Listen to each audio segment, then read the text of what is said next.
الحمد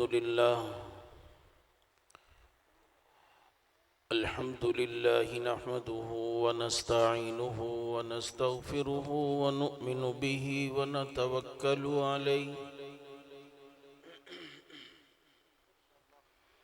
ونعوذ بالله من شرور أنفسنا ومن سيئات أعمالنا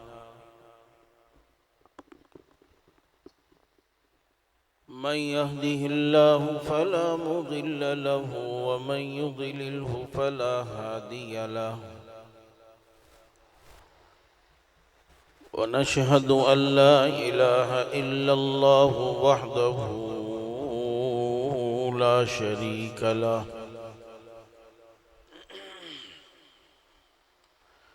لا شريك له ولا نذير له ولا شفيع له ولا معين له ولا مشير له ولا ضد له ولا ند له ولا مثل له ولا مثال له ولا مثيل له ونشهد أن سيدنا وسندنا ومرشدنا وحبيبنا وطبيبنا وطبيب قلوبنا ومولانا محمدا عبده ورسوله صلى الله تعالى عليه وسلم أما بعد فأعوذ بالله من الشيطان الرجيم بسم الله الرحمن الرحيم هو الذي أرسل رسوله بالهدى ودين الحق ليظهره على الدين كله وكفى بالله شهيدا محمد رسول الله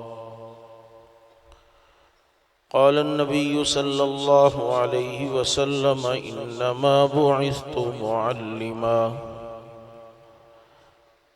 صدق الله وصدق رسوله النبي الكريم ونحن على ذلك لمن الشاهدين والشاكرين والحمد لله رب العالمين يا رب صل وسلم دائما أبدا على حبيبك خير الخلق كلهم هو الحبيب الذي ترجى شفاعته لكل هول من الأحوال مقتحم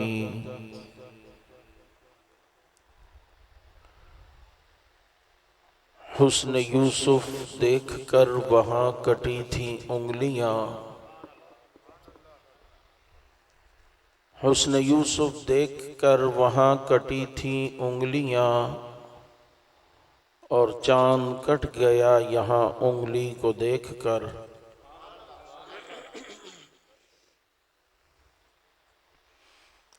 اور کتنا بلند مقام ہے پایا صدیق نے بستر نبی کے ساتھ لگایا صدیق نے اور دشمن دین تڑپتا ہے بڑے تیش میں ہے دشمن دین تڑپتا ہے بڑے تیش میں ہے وہاں روضہ اقدس میں عمر عیش میں ہے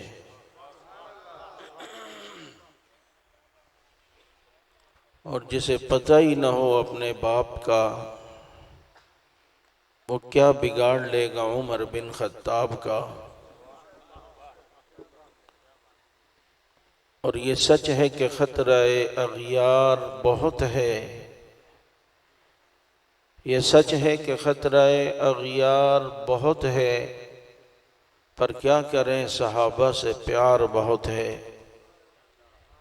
اس لیے کہ صحابہ کے کھاتے لگ گیا جس کا خون لا خوف علیہم ولا هم یحزنون درود پاک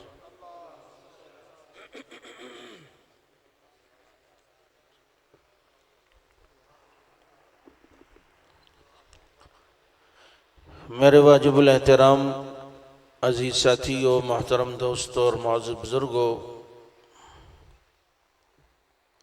آج کا یہ پروگرام جو اپنے آخری مرحلے کو طے کر رہا ہے،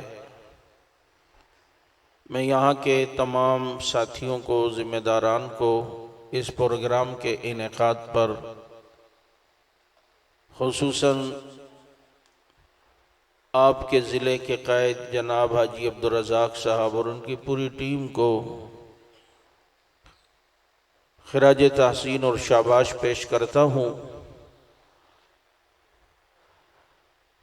کہ اس وقت جب کہ ملک میں ایک سیلاب کی کیفیت بھی ہے، اس کے باوجود سیرت النبی کے حوالے سے آپ حضرات نے اس پروگرام کا انعقاد کیا۔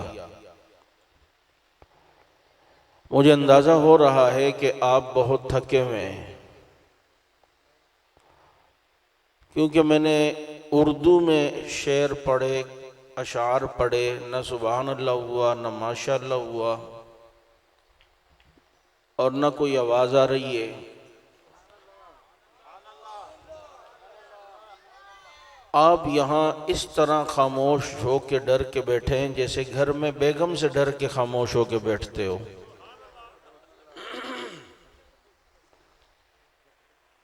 تو وہ گھر والے اثرات آپ یہاں ظاہر نہ کریں، لوگ شک کریں گے کہ یہ ڈرتا ہے۔ تو اب جو نہیں ڈرتا تو وہ سبحان اللہ بول دے۔ خیال سے ذرا کوئی آپ کا بچہ جا کے بعد میں شکایت نہ کر دے۔ اب بات کہنا ہمارا ہے، ذمہ ہے، باقی اس پر عمل کس طرح کرنا ہے وہ آپ سمجھتے ہیں۔ بس ذرا توجہ چاہیے، میں زیادہ وقت آپ کا نہیں لوں گا۔ پہلے یہ بتاؤں کہ اردو سمجھ آتی ہے؟ اچھا، پھر یہ اشعار کیوں نہیں سمجھ آئے تھے؟ ہمیں اشعار کا ذوق بھی نہیں ہے بعض دفعہ۔ کسی شاعر نے کسی سے پوچھا، طالب علم سے، کہ شعر میں شاعر کیا کہہ رہا ہے کہ تو طوفان بن کے، تو آندھی بن کر میرے دروازے پہ دستک نہ، میری کھڑکی پہ دستک نہ دے، میں اپنے دامن میں طوفان لیے بیٹھا ہوں۔ تو کہنے لگا اس میں شاعر اپنی گرل فرینڈ کو کہہ رہا بھی مس کال نہ دے، بیوی ساتھ کھڑی ہے۔ تو یہاں پر یہ والی کیفیت نہ ہو۔ دیکھو بھائی، بات شروع میں یہ کہا کرتا ہوں کہ میں اس جماعت سے الحمدہ تعلق رکھتا ہوں کہ جس جماعت نے ہمیں بولنا سکھایا ہے۔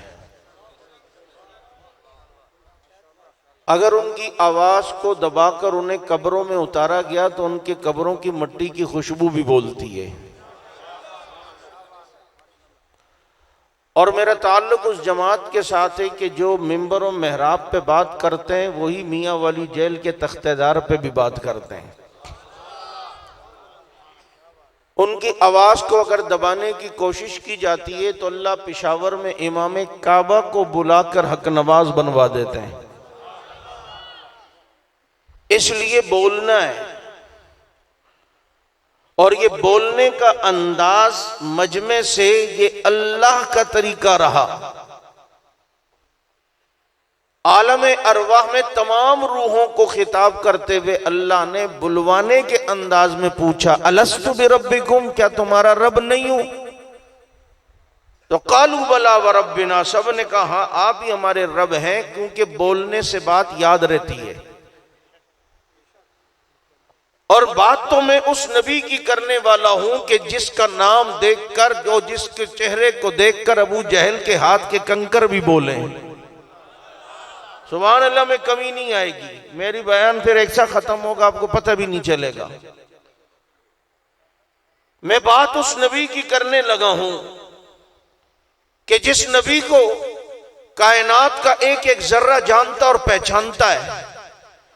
جبھی تو درختوں نے نبی کی بات مانی، جبھی تو پتھروں نے نبی کی بات مانی، پرندوں نے نبی کی بات مانی، یہ اونٹ آ کر میرے نبی سے بات کرتا ہے۔ اللہ نے سارے نبیوں کے تمام کمالات سمیٹ کر اللہ نے میرے نبی کو عطا کیے۔ حسن یوسف دم عیسیٰ ید بیضا داری، آنچ خوبہ ہم دارن کہ تو تنہا داری۔ جہاں کے سارے کمالات ایک تجھ میں ہیں، تیرے کمالات کسی میں نہیں مگر دو چار۔ آدم سے لے کر عیسیٰ تک ہر نبی کا کمال، ہر نبی کا جمال، ہر نبی کے معجزات اگر تم نے دیکھنے ہیں تو اعلیٰ درجے میں وہ تمہیں آمنہ کے در یتیم کے پاس ملیں گے۔ حضرت آدم علیہ السلام کو اللہ نے یہ اعزاز بخشا کہ فرشتوں سے کہا کہ جی آدم کو سجدہ کرو۔ یہ آدم کے سجدہ فرشتوں سے کروا کر آدم کی تعظیم کروائی، آدم کا مقام بتایا۔ یہ سجدہ تھوڑی دیر کے لیے تھا اور یہ فرشتوں کو کہا یہ تمہاری ڈیوٹی ہے، لیکن یہ ڈیوٹی آدم کے حق میں تھوڑی دیر کے لیے فرشتوں نے کی، لیکن جب باری میرے نبی کی آئی تو اللہ نے انہی فرشتوں کو کہا ان اللہ و ملائکتہ یصلون علی النبی۔ قیامت کی صبح تک اللہ بھی اور فرشتے بھی نبی پر درود بھیجتے ہیں۔ اور عجیب بات ہے یہاں قرآن کا اسلوب دیکھیے، ان اللہ و ملائکتہ یصلون علی الرسول نہیں کہا، یصلون علی محمد نہیں کہا، یصلون علی النبی کہا۔ وجہ کیا ہے؟ یہ بلاغت ہے اس قرآن کی۔ یصلون علی الرسول کہتے تو کوئی کہہ سکتا تھا 40 سال کی عمر میں رسالت ملی ہے، اس کے بعد فرشتوں نے درود پڑھنا شروع کیا ہوگا۔ اگر یصلون علی محمد کہتے تو دنیا کہہ سکتی تھی او بھائی جب ابو طالب نے نبی کا نام محمد رکھا اس کے بعد اللہ اور فرشتے نبی پر درود بھیجتے ہیں۔ یصلون علی الرسول نہیں کہا، یصلون علی محمد نہیں کہا، بلکہ ان اللہ و ملائکتہ یصلون علی النبی کہا کہ نبی پر اللہ اور فرشتے درود بھیجتے ہیں۔ اس میں کیا حکمت تھی؟ اللہ کے نبی خود فرماتے ہیں کنت نبیا وآدم بین الماء والطین، میں اس وقت بھی نبی تھا جب آدم مٹی اور پانی اور گارے کے درمیان تھا، یعنی ابھی آدم پیدا نہیں ہوا، اللہ اور فرشتے اس وقت سے محمد پر درود بھیجتے ہیں۔ تاجدار ختم نبوت شان محمد مصطفیٰ، سارے نبیوں کے کمالات اللہ نے دیے۔ مانا کہ حضرت سلیمان علیہ السلام کا معجزہ ہے، ان کا تخت آسمان پہ اڑتا ہوا نظر آتا ہے، لیکن جس کا تخت آسمان کے نیچے اڑے اسے سلیمان کہتے ہیں، اور جس کا تخت عرش سے اونچا اڑے اسے محمد کہتے ہیں، اور جو پتھر پہ لاٹھی مارے پتھر کے ٹکڑے ہو جائیں اسے موسیٰ کہتے ہیں، اور جو انگلی کا اشارہ کرے رب چاند کے ٹکڑے کر دے اسے محمد کہتے ہیں، جو پتھر پہ لاٹھی مارے اور پتھر سے پانی نکلے اسے موسیٰ کہتے ہیں، اور جو اپنی انگلیوں سے پانی نکال دے اسے محمد کہتے ہیں، اور جس کو دیکھ کر عورتیں اپنی انگلیاں کاٹیں اس حسین کو یوسف کہتے ہیں، اور جسے دیکھ کر دنیا اپنی گردنیں کٹوا دے اسی کو دنیا محمد کہتی ہے۔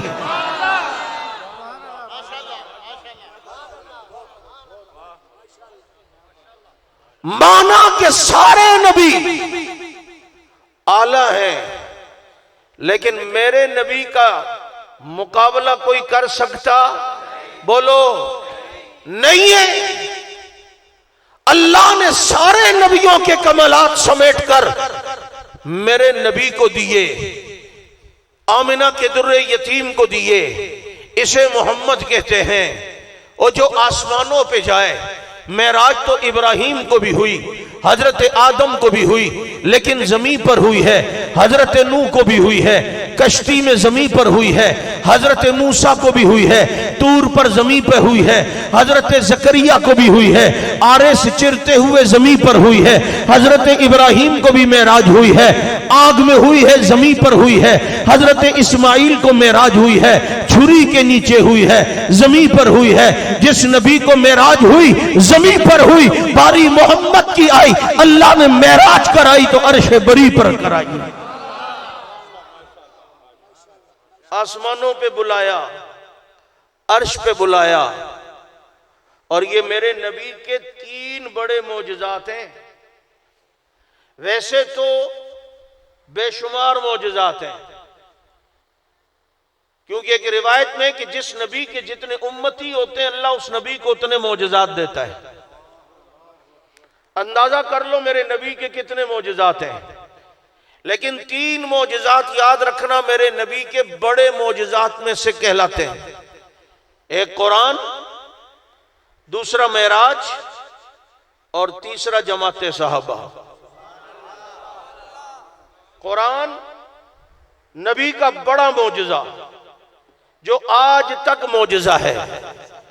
دنیا عیسائیت و یہودیت اپنے اپنے نبیوں کے معجزات اس دور میں نہیں دکھا سکتی، اور دعویٰ ان کا ہے کہ یہ دور موسوی ہے۔ عیسائی کہتے ہیں یہ عیسیٰ کا دور ہے۔ او بھائی، جو نبی جس دور کا نبی ہوتا ہے اس نبی کا کوئی معجزہ تو دنیا اپنی آنکھوں سے دیکھتی ہے نا۔ تم عیسیٰ کا کوئی معجزہ دکھاؤ جو ہم اپنی آنکھوں سے ابھی دیکھیں، حضرت موسیٰ کا معجزہ دکھاؤ جو ہم اپنی آنکھوں سے دیکھیں۔ یہ زمانہ محمدی ہے، یہ زمانہ میرے نبی کا زمانہ ہے، کیونکہ ہم نبی کا معجزہ قرآن کی صورت میں اپنی آنکھوں سے دکھا سکتے ہیں۔ یہ کل بھی معجزہ تھا، آج بھی معجزہ ہے، کل بھی تاثیر تھی، آج بھی تاثیر ہے، کل بھی اس میں اثر تھا، آج بھی اس میں اثر ہے، کل بھی نہ بدلا، آج بھی نہ بدلا، کل بھی اس جیسا کوئی بنا نہیں سکتا، آج بھی اس جیسا کوئی بنا نہیں سکتا، کل بھی اس کے لاکھوں حافظ، آج بھی اس کے لاکھوں حافظ، کل بھی یہ محفوظ تھا، آج بھی یہ محفوظ ہے۔ ہم اپنے نبی کا معجزہ اپنی آنکھوں سے دکھا دیں گے۔ میرے نبی کے بڑے معجزوں میں سب سے بڑا معجزہ قرآن ہے،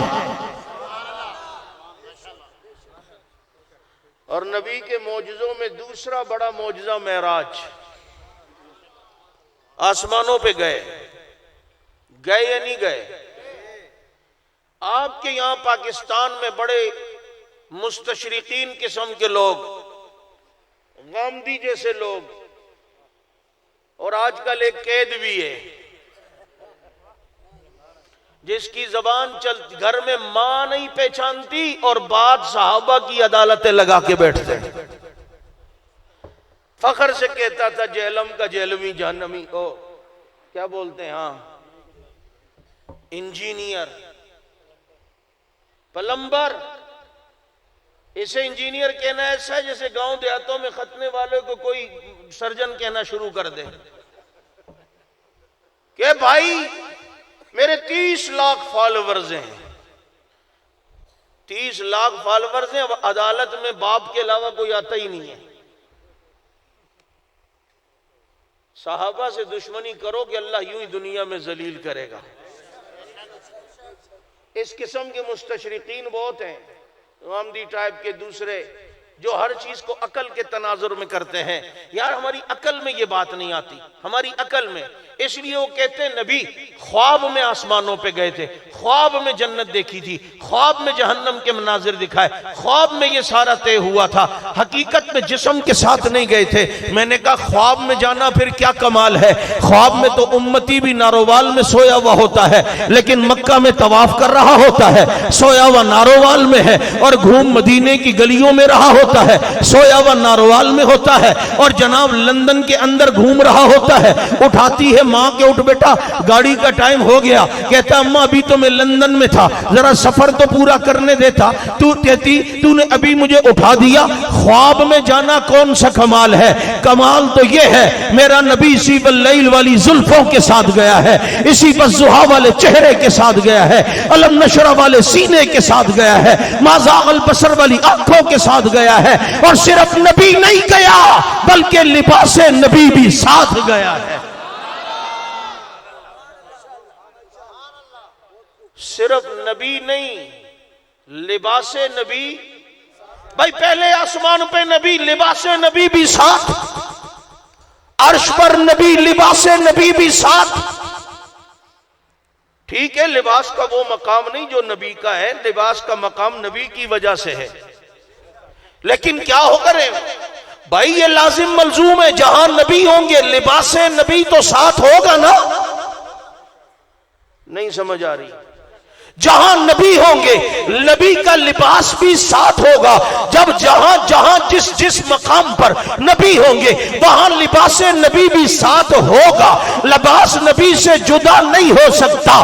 تو پھر دوسری طرف قرآن سے میں نے پوچھا یہ تو ایک ظاہری لباس ہے, کوئی اور بھی ہے جو نبی کا لباس ہے؟ فرمایا ہننا لباس لکم وانتم لباس لہن. اے نبی یہ بیویاں تیرا لباس ہے. خدیجہ لباس پیغمبر, عائشہ لباس پیغمبر, حفصہ لباس پیغمبر. پتہ چلتا ہے جنت کے جس مقام پر نبی ہوں گے اسی مقام پر عائشہ بھی نبی کے ساتھ ہوگی. نعرہ تکبیر. تاجدار ختم نبوت شان امی عائشہ صدیقہ, عظمت امی عائشہ صدیقہ, عفت امی عائشہ صدیقہ. نعرہ تکبیر. عائشہ تو پھر عائشہ ہے. ابھی مولوی صاحب کہہ رہے تھے کہ ان کا حجرہ نبی کا ڈیرا بنا, ان کا حجرہ. ابھی کچھ عرصے پہلے ایک کلپ میں نے کسی کالی بلا کا سنا, وہ کہہ رہا تھا کہ یہ جو مسجد میں دفن ہو گئے نبی کے ساتھ حکومت کے زور پر ہوئے, نعوذ باللہ, ماننے کے لیے تیار نہیں نا. اور تمہارے یہاں تھا نا ایک اسلام آباد میں گستاخی کر کے بھاگا, اور ایسا بھاگا آج تک نہیں آیا. ہاں ساری زندگی احد والوں کو کہا بھاگ گئے بھاگ گئے. میں کہا کھوتی دیا, بھاگنا اس کو کہتے ہیں کہ جائے اور آئے نہیں. جو پیچھے ہو کر واپس آئیں اسے بھاگنا نہیں کہتے, بلکہ اسے بقول اقبال پلٹ کے جھپٹنا جھپٹ کے پلٹنا لہو گرم رکھنے کا ہے ایک بہانہ. اسے بھاگنا نہیں کہتے, اسے بھگانا کہتے. اور بھاگنا اسے کہتے ہیں. تم بھی کسی کو کہتے ہو کہ بھاگ گئے, ان کا اپنا سبھی بھاگا ہے. سب نہیں سمجھ آئی بات کو. جو آئے نا ایسے بھاگے. چھنی بھی لوٹے کو کہہ رہی ہے تیرے میں 2 سوراخ ہیں. کہتے زبردستی مسجد میں زبردستی ان کی قبریں بنائی حکومت کے زور پہ. میں نے اللہ نے ذہن میں بات ڈالی, جمعہ آیا, میں نے کہا بابو حکومت کے زور پر مسجد میں تو قبر بنائی جا سکتی ہے, لیکن حکومت کے زور پر جنت میں قبر نہیں بنائی جا سکتی. نعرہ تکبیر.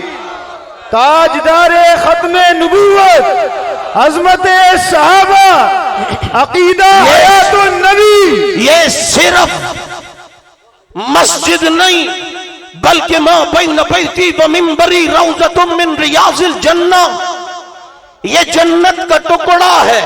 مسجد میں تو حکومت کے زور پر قبر بنائی جا سکتی ہے, لیکن جنت میں حکومت کے زور پر قبر نہیں بنائی جا سکتی. ایزادت بزور بازو نیست اللہ نے سلایا, اور اس طرح سلایا کہ اللہ نے قرآن کو 2 گدوں کے درمیان محفوظ کیا اور محمد کو 2 سچوں کے درمیان محفوظ کیا. نعرہ تکبیر. صداقت صدیق اکبر, شہادت فاروق اعظم, شہادت فاروق اعظم.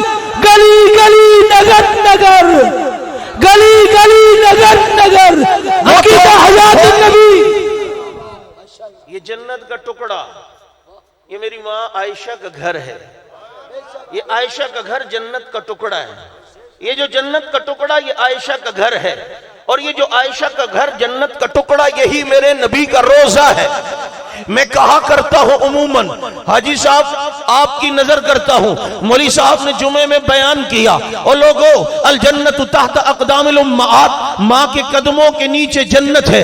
بندہ بڑا خوش ہوا, جمعے کے بعد گھر پہ گیا, تھوڑی دیر کے بعد واپس آیا, کہا مولوی صاحب آپ نے کہا تھا ماں کے قدموں کے نیچے جنت ہے. میں نے جا کے دیکھا, میرے ماں کے قدموں کے نیچے تو جوتی تھی, وہاں تو قدموں کے نیچے قالین تھا, وہاں قدموں کے نیچے چٹائی تھی. مولوی صاحب نے دیکھو سادے آدمی ماں کے قدموں کے نیچے جنت کا مطلب یہ ہوتا ہے کہ ماں کی خدمت کر تو جنت ملتی ہے، ادب کر تو جنت ملتی ہے، احترام کر تو جنت ملتی ہے، حصی جنت وہاں تھوڑی ہے، یعنی نظر آنے والی جنت تھوڑی ہے۔ کہتے اچھا میں سوچ رہا تھا ماں کے قدموں کے نیچے جنت نظر آتی ہے، میں یہ سمجھا، میں کہیں کھڑا تھا، میں نے کہا کیا پرابلم ہے؟ کہتا ہے یار یہ مسئلہ ہے، میں سمجھ رہا تھا جنت ماں کے قدموں کے نیچے نظر آتی ہے، لیکن مولوی صاحب نے تو کوئی اور مطلب بتایا۔ میں نے کہا میں تجھے ایک ایسی ماں بھی بتا سکتا ہوں جو اپنے گھر پہ کھڑی ہوتی تھی تو جنت اس کے قدموں کے نیچے نظر آتی تھی۔ عفت امی عائشہ صدیقہ، مقام امی عائشہ صدیقہ، عزت امی عائشہ صدیقہ۔ تصور میں مجھے ایسا لگتا ہے کہ علی سامنے ہے اور عائشہ اپنے گھر پہ کھڑی ہے اور نبی فرما رہے ہو علی جنت ماں کے قدموں کے نیچے ہے۔ یہ جنت کا ٹکڑا، نبی کا روزہ اور اس کے ساتھ 2 پہرے دار۔ اصل میں رب نے کہا نا تم ایک بالش آؤ میری رحمت 2 بالش آئے گی، تم ایک ہاتھ آؤ میں 2 ہاتھ، تم چل کے آؤ میری رحمت دوڑ کر۔ اللہ کے لیے اتنا کرو، اللہ دیتا بہت کچھ ہے۔ اصل میں بات یہ ہے کہ 3 دن اس نے غار میں اپنی جھولی میں سلا کیا دیا۔ رب نے کہا تیرے احسان کا بدلہ چکا دوں گا، تو نے 3 دن میرے محمد کو صدیق اپنی جھولی میں سلایا، میں قیامت کی صبح تک تجھے اپنے نبی کے قدموں میں سلا دوں گا۔ اور میرا نبی سچا، بولو، جو پیشن گوئی کرتا ہے وہ اللہ پوری کرتا ہے۔ ایک ایسی پیشن گوئی نہیں جو پوری نہ ہو جو نبی نے کی ہو، ساری پوری ہوئی۔ نبی نے ایک مرتبہ ادھر ابو بکر ادھر عمر، درمیان میں نبی مسجد میں فرمایا ہاکذا نبعث یوم القیامہ، ہم قیامت میں بھی اسی طرح اٹھیں گے، میرے ایک طرف ابو بکر ہوگا ایک طرف عمر ہوگا۔ آج وہ ایک قوم کہتی ہے اس کا کہ ہمارا ایک آئے گا اور وہ ان دونوں کو قبروں سے نکالے گا، ان کو نکالے گا۔ ہاں، اور سنو، میں اپنی کراچی کے لہجے میں بات کیا کرتا ہوں کبھی کہ ہمارے سامنے زیادہ اچھا بچہ اس دور میں بننے کی کوشش نہیں کرنا، زیادہ اچھا بچہ بننے کی کوئی کوشش نہ کرے، نہ کوئی افسران میں سے نہ کوئی اور۔ اچھا بچہ کیا بننے؟ نہیں یار وہ ایسے نہیں کہتے آپ لوگ، اصل میں ہمارے ساتھ اٹھتے بیٹھتے ہیں، ہم نے پوچھا ہے وہ کہتے نہیں ہمارا عقیدہ نہیں ہے ایسا۔ آج کے دور میں کوئی اچھا بچہ نہ بنے۔ وہ حق نواز تھا بیچارہ، تڑپ تڑپ کے کتابیں دکھاتا تھا، دیکھو یہ لکھا ہے، تم کہتے تھے نہیں ایسی بات نہیں ہوگی، کسی نے لکھ دیا ہوگا۔ اب تو سوشل میڈیا نے ساری بلیوں کو تھیلوں سے باہر نکال دیا ہے۔ جو بات حق نواز کہتا تھا کہ ان کی کتابوں میں ہے، اب وہ سب کچھ سوشل میڈیا میں تقریروں میں آ چکا ہے۔ یہ ساری باتیں اب وہ برملا کر رہے ہیں اور دنیا کے سامنے اپنی حقیقت کو آشکارا کر رہے ہیں۔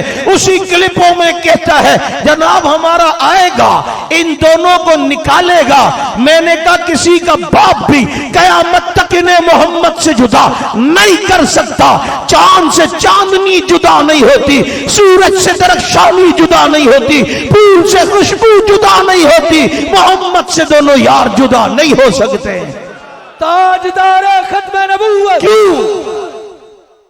کیونکہ میرے نبی کی پیشن گوئی یہ قیامت تک یہ ساتھ میرے ساتھ اٹھیں گے۔ میرا نبی سچا ہے یا نہیں ہے؟ لیکن دوسری بات سن، جادو وہ جو سر چڑھ کے بولے، کہتا ہے اس میں کون سا جادو ہے؟ میں نے کہا تو کہتا ہے آئے گا کوئی اور نکالے گا، نعوذ باللہ ان کو۔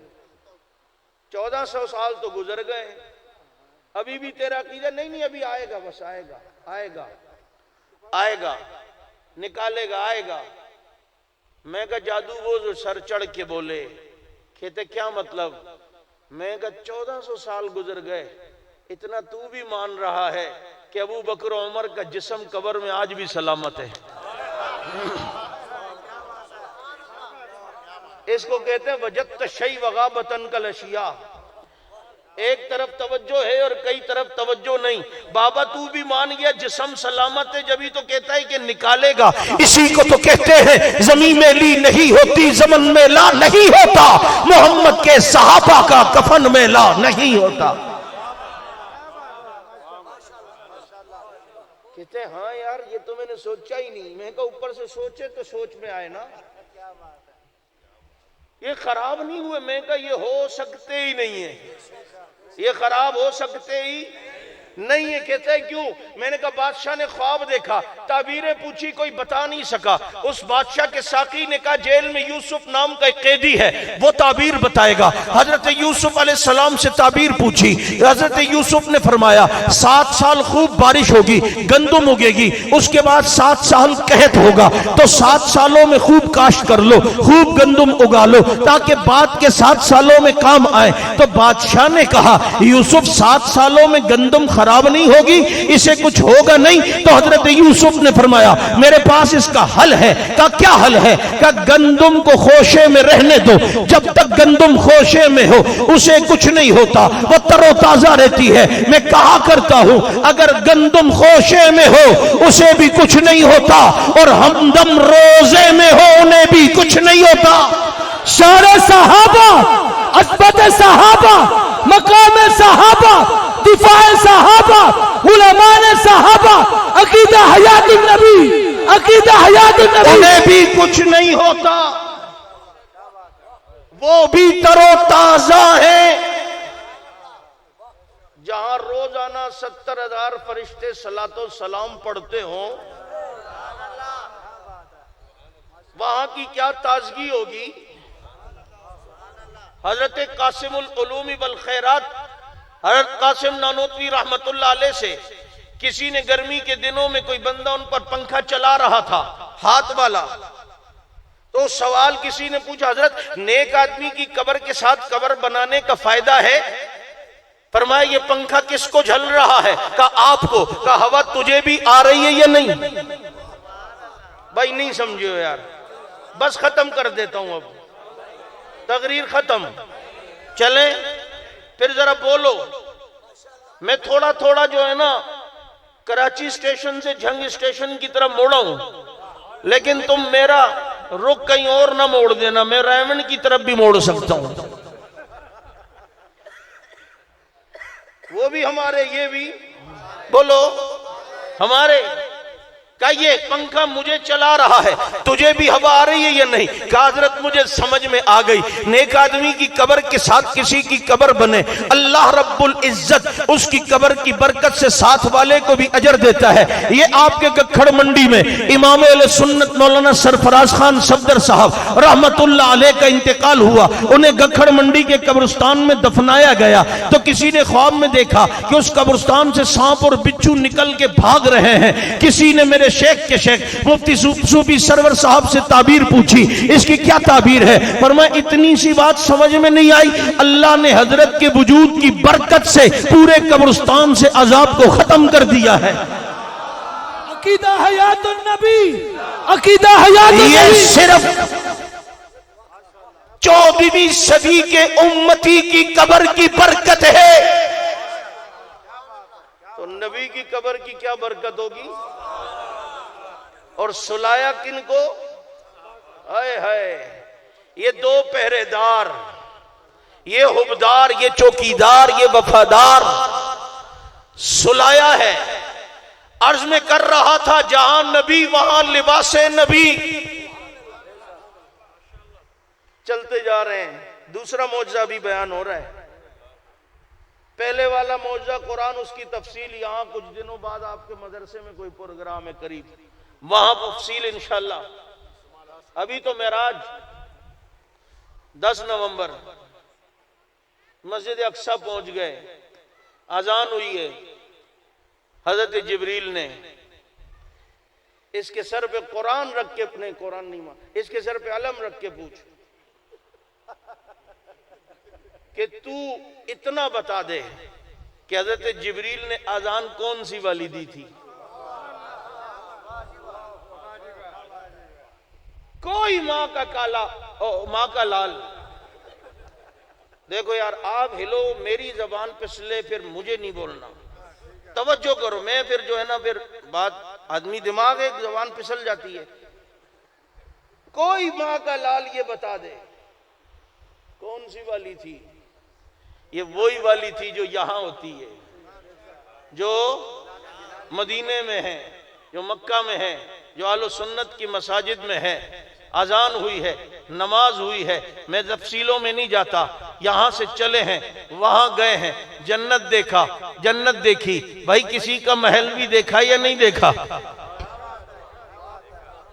کسی کا محل بھی دیکھا یا نہیں دیکھا؟ یہ دیکھو یہ کسی کے قدموں کی آہٹ بھی سنی یا نہیں سنی؟ بھائی جنت میں چونکہ قوہ مضبوط ہو جاتے ہیں, زیادہ ہو جاتے ہیں, 100% کام کرتے ہیں, اس لیے جنت سے زمین پہ چلنے والے بلال کی آواز اللہ نے سنا دی. کیونکہ جنت میں سماعت ذرا تیز ہو جاتی ہے, بصارت ذرا تیز ہو جاتی ہے. جب اتنے دور کی جنت سے ادھر قدموں کی آواز اللہ سنا سکتا ہے, اور میرا نبی جنت میں قدموں کی آواز سن سکتا ہے اتنے دور کی جنت سے, تو یہ 5-6 فٹ جو جالیوں کے بعد کی جنت ہے, تیرا سلام کیوں نہیں سن سکتا؟ عقیدہ حیات جب اتنی دور کی جنت سے قدموں کی آہٹ, تو یہاں بھی تو جنت ہے, یہاں سے تیرا سلام کیوں نہیں سن سکتا؟ میں کہتا ہوں صرف سنتے نہیں ہیں وہاں, بلکہ امتی کو جواب بھی دیتے ہیں. عقیدہ حیات النبی, بلند آواز عقیدہ حیات النبی, عقیدہ حیات النبی, نعرہ نعرہ نعرہ سنی, جواب بھی دیتے ہیں. یہ مسعودی ہے نا کیماڑی ہمارے کراچی میں, یہ کہنے لگے قرآن قیامت تک ہے. قرآن نے کہا انی سماکم المسلمین, اللہ نے ہمارا نام مسلمین, ہم مسلمین ہیں صرف, قرآن قیامت تک. میں کہا اس کا جواب تو بعد میں دوں گا. قرآن قیامت تک کے لیے مانا اس آیت پر ہم عمل کیسے کریں گے؟ یا ایھا الذین آمنوا لا ترفعوا اصواتکم فوق صوت النبی. اگر یہ صرف نبی کے دور تک کے تھا قرآن کی آیت کہ نبی کے سامنے اونچا نہ بولو, تو پھر تو خود کہتا ہے قرآن قیامت تک ہے. اس پر عمل اسی وقت ہو سکتا ہے جب تیرا عقیدہ یہ ہو کہ وہاں جا کر بولیں گے تو وہاں بھی آہستہ بولنا ہے تاکہ قرآن پر عمل ہو جائے. نہیں سمجھ آئی؟ پتہ چلتا ہے یہ فرق اسی لیے ہے کہ یہاں جتنا اونچا بول پاکستان میں کوئی فرق نہیں پڑتا, وہاں ہے نا, وہاں موجود ہے نا, اسی لیے تو وہاں کہا آہستہ بولو. آج بھی روزہ مبارک پر یہ آیت لکھی ہے اور جعلی نبی کی زبان حال سے یہ کہہ رہی ہوتی ہے, اے زائر درگاہ نبی, یہ جائے ادب ہے, آئے نہ تیرے دل کے دھڑکنے کی صدا بھی, آہستہ قدم نیچی نگاہ پست صدا ہو, خوابیدہ ہے یہاں روح رسول عربی. معراج ہو گئی, چلے آسمان و عرش. یہ جو عقلی گھوڑے دوڑانے والے کہ ہماری عقل میں نہیں آ رہی, تیری عقل ہے ہی کتنی, کہا یہ کیسے چلے گئے اوپر, تو آکسیجن نہیں, سانس کیسے لیا ہوگا, کوئی خلائی لباس نہیں, یہ سانس کیسے لیا ہوگا, یہ آگے آگ کا ہیولہ اور بلیک ہول ہے, کیسے گئے ہوں گے, یہ ناممکن ہے. اس سے کہے تو آدم دا پتر ہے, آدمی ہے, کہ ہاں, کہ اسی رستے سے کوئی آیا بھی تھا یا نہیں؟ جس رستے سے میرے نبی کے جانے پر اعتراض کر رہا ہے, اسی رستے سے کوئی آیا بھی تھا نہیں, یا کوئی آئی بھی تھی ساتھ میں یا نہیں؟ نہیں سمجھ آئی؟ اسی رستے سے جہاں تو یہاں جاتے ہوئے اعتراض کر رہا ہے آگے کیسے جا سکتے ہیں؟ تو معراج خواب میں ہوئی تھی، ایسے جسم کے ساتھ کیسے جا سکتے ہیں؟ آگے تو آگ کا ہیولہ ہے، آگے تو جناب بلیک ہول ہے، آگے تو سسٹم ہی کچھ اور ہے، آگے تو آکسیجن ہی نہیں ہے۔ تو کو اسی رستے سے آدم بھی آئے ہیں، حوا بھی آئی ہے۔ جو رب آدم اور حوا کو اسی رستے سے زمین تک زندہ سلامت لا سکتا ہے، وہ میرے نبی کو لے جا کر واپس کیوں نہیں لا سکتا؟ لیکن اصل میں بات یہ نہیں ہے، اصل میں بات یہ ہے کہ معراج میرے نبی کا وہ معجزہ ہے کہ اس کے بعد کوئی زندیق بنتا ہے اور کوئی صدیق بنتا ہے۔ اس کے بعد کوئی زندیق بنتا ہے یا کوئی صدیق بنتا ہے۔ جو نہ مانے زندیق بنتا ہے، جو مان لے صدیق بنتا ہے۔ معراج ہو گئی میرے نبی کی، رسول اللہ صلی اللہ علیہ وسلم کا تیسرا بڑا معجزہ وہ جماعت صحابہ۔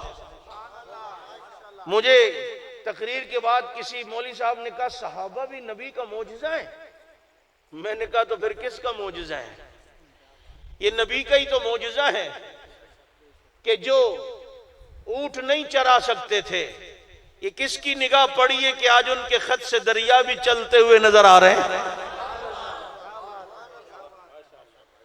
جو میدانوں میں گھوڑے نہیں بھگا سکتے تھے، یہ کس کی تربیت کا نتیجہ ہے کہ آج دریاؤں پہ بھی گھوڑے بھگاتے ہوئے نظر آ رہے ہیں؟ اور میں نے شاید یہاں پہلے بھی کہا اور کئی جگہ کہتا ہوں، آج لوگ کہتے ہیں سائنس نے دیکھو کتنی ترقی کر لی، چائنا نے پتہ 100 کلومیٹر لمبا پل بنایا ہے، سمندر پہ پانی کے اوپر ایسی گاڑی سلنگ چلتی ہے، مزہ آتا ہے۔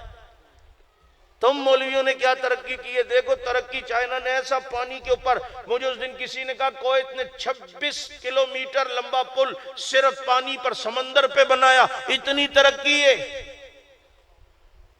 میں نے بے توجہی سے سنا، کہا اتنی حیرانگی نہیں ہوئی آپ کو؟ میں کہا نہیں، کیونکہ میں ان سے بڑے ترقی یافتہ لوگوں کو جانتا ہوں۔ کہتے کیا مطلب؟ میں کہا پل نہ ہو تو پھر؟ کہتا پل نہ ہو تو دمادم مشق اندر گاڑی پانی کے اندر۔ میں کہا یہ کون سی ترقی ہے؟ تو کہتے کہ اب بغیر پل کے کیا پانی کے اوپر بھی سواریاں چلتی ہیں؟ ایسی ترقی بھی ہوتی ہے۔ میں نے کہا میں کیسی ترقی یافتہ قوم کو جانتا ہوں کہ دشت دشت دریا بھی نہ چھوڑے ہم نے، بار ظلمات میں دوڑا دیے گھوڑے ہم نے۔ دریاؤں پہ گھوڑے بھگائے کس نے؟ کس نے؟ صحابہ نے۔ دریاؤں پہ میں اس موقع پہ کہا کرتا ہوں، میں نے دریا سے پوچھا تجھ میں بڑی گہرائی ہے، کہتے ہیں انفی صاحب تیرنا نہیں آتا تو آنا نہیں، چھوڑتا کسی کو نہیں ہوں۔ میں نے کہا بڑی اپنی گہرائی پہ ناز ہے تو ان کو کیوں نہیں ڈبویا تھا؟ کن کو؟ میں نے کہا ان کو کیوں نہیں ڈبویا؟ کہتے ہیں انفی صاحب میری گہرائی کو دیکھ رہے اور اصحابی کن نجوم، ان ستاروں کی بلندیوں کو نہیں دیکھ رہے؟ اتنی بلندی کے سامنے میری گہرائی کی حیثیت ہی کیا ہے؟ میں نے کہا ان کے گھوڑوں کے پاؤں کے کھر کیوں ڈبوئے تھے آدھا 1 انچ؟ دریا کہتا ہے ڈبونے کے لیے نہیں، اصل میں والعادیات ضبحا فالموریات قدحا فالمغیرات صبحا۔ اللہ نے ان کے گھوڑوں کی قسمیں قرآن میں کھائی ہیں، صحابہ کے گھوڑوں کے پاؤں چومنے کے لیے کیا تھا۔ یہ گھوڑوں پہ بیٹھ کے صحابہ گھوڑے بگائیں، اللہ کو صحابہ تو صحابہ ان کے گھوڑے بھی اچھے لگتے ہیں، اللہ نے ان کے گھوڑوں کی قسمیں قرآن میں کھائیں۔ پتہ چلتا ہے اللہ کو وہی گھوڑے اچھے لگتے ہیں جن پر بیٹھا جائے۔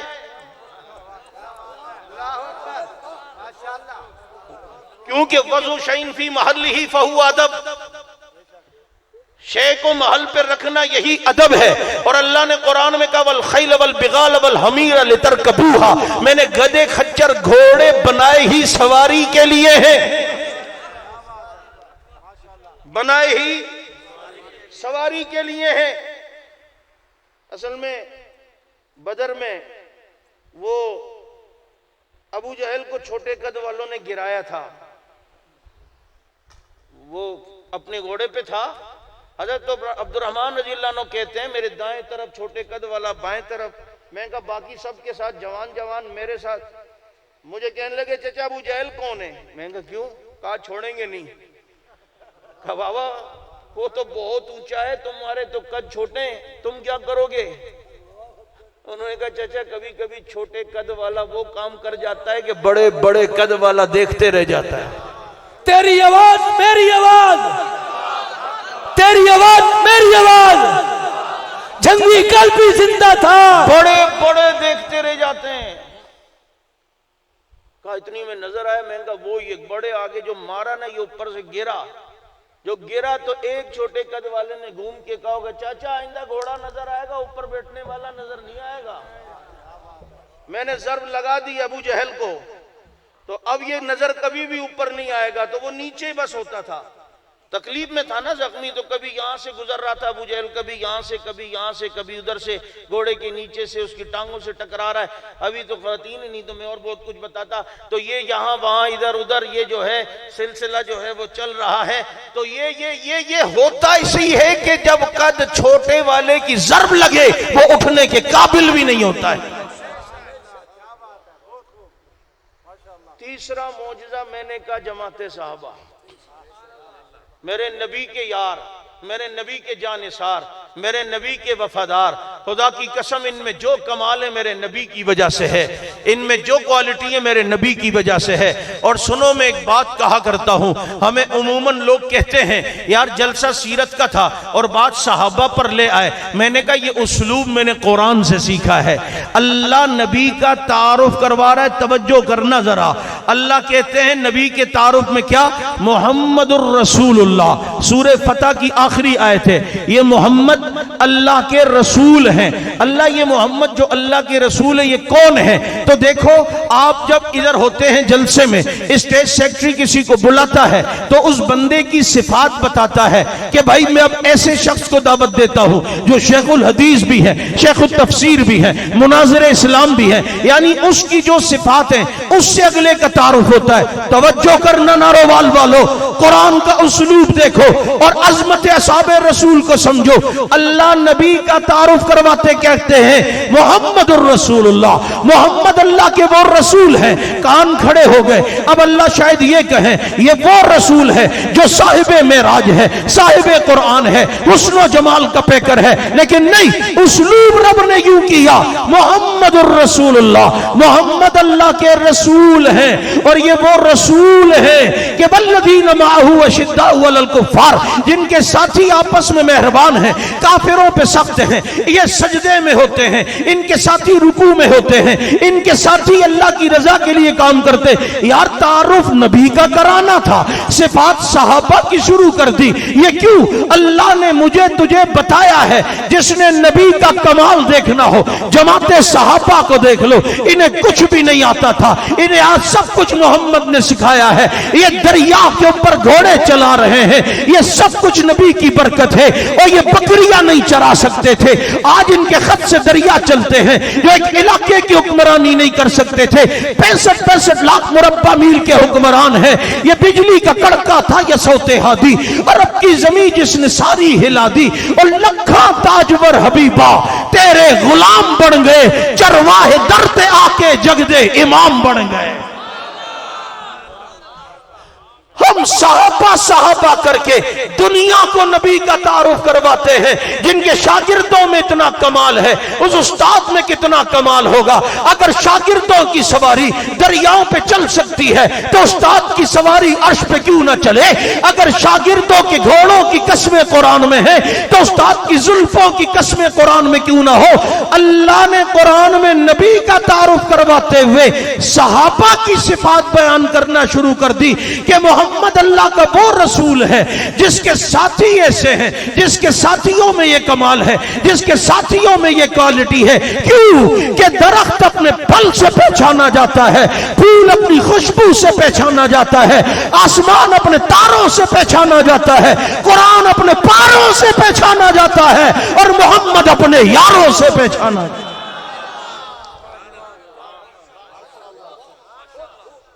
ساری دنیا میں نبی کا تعارف کروانے والے کون؟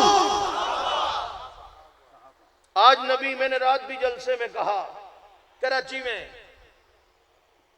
کہ اگر کوئی سیرت بیان کرے نبی کا حسن و جمال ایسا تھا، نبی ایسے ناظرین تھے، ایسے معجبین تھے، ایسے صاحب علم تھے، ایسے صاحب معجزات، ساری سیرت بیان کر کے آخر میں کہے نبی کے ساتھی صحیح نہیں تھے، شاگرد سارے فیل ہو گئے تھے، اور جی جن کے ساتھ نبی بیٹھتے تھے وہ نعوذ باللہ صحیح نہیں تھے۔ تو مجھے بتا اس نے ساری سیرت پہ پانی پھیرا یا نہیں؟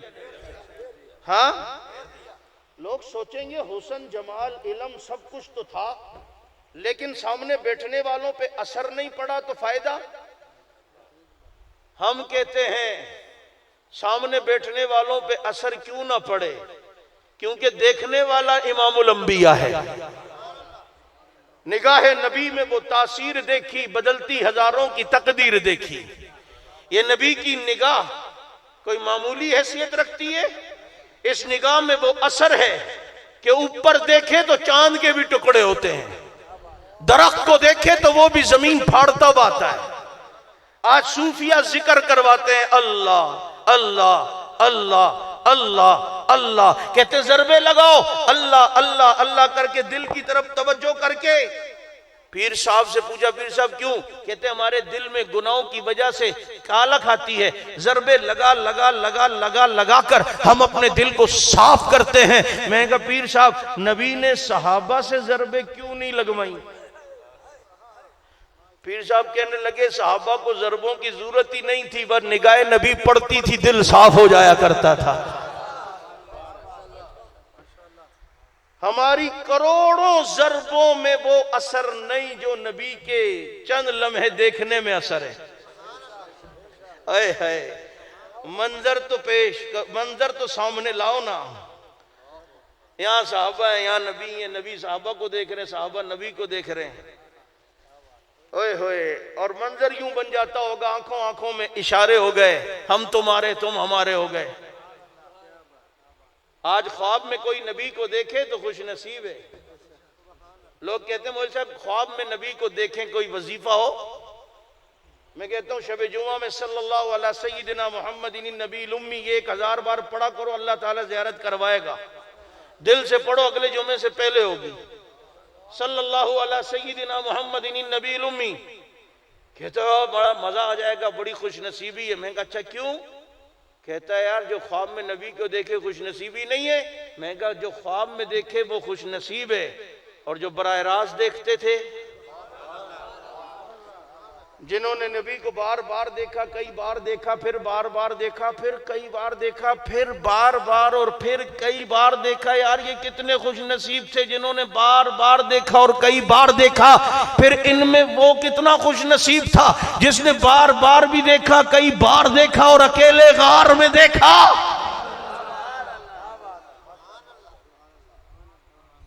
دیکھنے والے وہ بھی تھے، دیکھنے والا یہ بھی ہے۔ باقیوں نے سامنے بٹھا کے دیکھا، اس نے جھولی میں لٹا کے دیکھا۔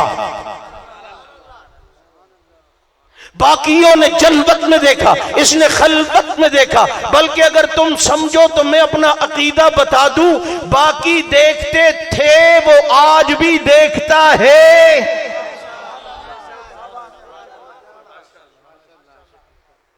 وہ آج بھی، اور بلا فصل وہ 4 الف کھینچتا ہے تو 8 الف کھینچا کر۔ باقی قاریوں کو قاعدہ میں اس کا حساب بتا دوں گا۔ وہ 4 الف تو 5 نہیں 8 الف کھینچا کر۔ آج بھی نبی کے ساتھ بلا فصل کتنا بلند مقام ہے پایا صدیق نے، بستر نبی کے ساتھ لگایا صدیق نے، اور سلایا بھی بائیں طرف ہے، نبی کے بائیں طرف۔ ربا اس کی کیا وجہ ہے؟ کہ دنیا میں محبت کا استعارہ بنے گا، جو جس سے محبت کرتا ہوگا تو کہتے ہیں کہے گا یہ میرے دل کے بڑا قریب ہے، تاکہ دنیا کو پتہ چل جائے دل بائیں طرف ہوتا ہے۔ صدیق کو نبی کے بائیں طرف لٹا کر اشارہ ہے، محمد کے دل کے جو سب سے زیادہ قریب ہے اسی کو صدیق کہتے ہیں صلی اللہ علیہ وسلم۔ دوستوں میں زیادہ وقت نہیں لیتا، بات ختم کرتا ہوں۔ آج جن لوگوں نے نبی کو پتھر لگنے نہیں دیا تھا وہ کون تھے؟ جنہوں نے ہمارے نبی کو تیر لگنے نہیں دیا وہ کون تھے؟ تو جنہوں نے نبی کو پتھر لگنے نہیں دیا، ان کا اتنا حق تو بنتا ہے نا کہ ہم انہیں گالی لگنے نہ دیں۔ جنہوں نے تیر نبی تک آنے نہیں دیا، ہم ان تک تنقید آنے نہ دیں۔ موت کا وقت مقرر ہے، جب آنی ہے جس وقت آنی ہے اسی وقت آنی ہے۔ کیوں نہ صحابہ کے کھاتے لگ جائیں، قیامت کے دن وہ مسکرا کر دیکھ کے کہے ہمارے ہیں آ جاؤ، یہ ہمارے ہیں ادھر آ جاؤ۔ یہ وہ عظیم کام جو حق نواز تمہیں دیکھ کے گیا ہے، معمولی نہیں ہے۔ آج حج کرتا ہے کیوں اللہ راضی ہو جائے، نماز پڑھتا ہے کیوں اللہ راضی ہو جائے۔ تجھے پتہ ہے ہم صحابہ کو رضی اللہ کہتے ہیں؟ اللہ نے صحابہ کو رضی اللہ کا ٹکٹ کس عمل پہ دیا تھا؟ جب ایک عثمان کے لیے جان دینے کا ارادہ کر رہے تھے حدیبیہ میں، ایک عثمان ایک صحابی کے لیے جان دینے کا ارادہ کر رہے ہیں، اللہ نے قرآن اتار دیا لقد رضی اللہ عن المؤمنین اذ یبایعونک تحت الشجرہ۔ یہ درخت کے نیچے جتنے بھی عثمان کے لیے بیعت کر رہے ہیں اللہ سب سے راضی ہو گیا ہے۔ پتہ چلتا ہے ان پر جان دینے کے ارادے سے بھی رب راضی ہوتا ہے، اس لیے رب کی رضا چاہیے تو یہاں ارادہ کر لے، صحابہ کے لیے جان دینی پڑے تو انشاءاللہ پیچھے نہیں ہٹیں گے۔ ہم نے ارادہ کیا ہے، رب سے امید ہے رب ہم سے راضی ہو گیا ہے۔ اس عمل پر انہیں رضا کا سرٹیفکیٹ ملا، اور جو اس راستے میں گئے اللہ ان سے راضی۔ ہم نے وہ رضائیں اپنی آنکھوں سے دیکھی، ہم نے اپنے شہداء کے مسکراتے چہرے دیکھے، ان کی قبروں کی خوشبوئیں سونگھی ہیں۔ یہ جس مسجد میں میں خطیب ہوں اس سے پہلے وہاں مولانا عبد الغفور ندیم شہید رحمت اللہ علیہ ہوتے تھے، صحابہ کی عظمت کے لیے شہید ہوئے، 8 دن تک قبر سے خوشبو آتی رہی۔